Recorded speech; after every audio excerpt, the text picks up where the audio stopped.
Hi, it's time for gardening COVID-19 to dig up some of your hostas and divide them and move them around the yard, give them to neighbors and friends, or put them in containers.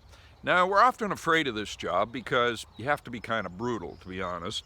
So what I've done is I've dug up this beautiful hosta plant, and you'll know your hostas are coming up because they emerge with these little spears, right, throughout your garden. And for the experienced gardener, you'll watch these with great anticipation. It's so much fun to watch them come up each season, and eventually, of course, to produce those beautiful big leaves that we know for the hosta and the flowers that attract hummingbirds. Now, I've dug up the whole clump and then I cut it in half so you could see the fleshy root.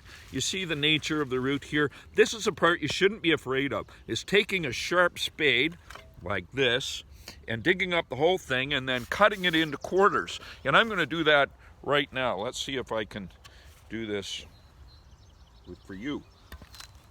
Yeah, it's going to roll. All right, let's try this. There we are.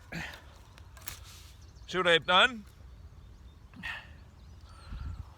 Not bad, eh?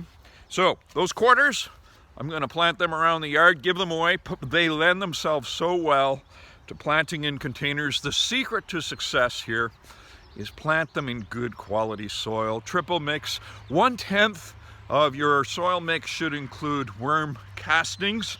As I've said in the past, it's so important to have that natural nutrition down at the root zone.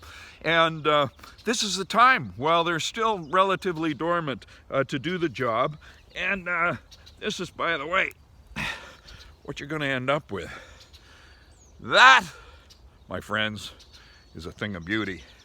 Mark Cullen, dividing hostas. Beautiful spring day. markcullen.com.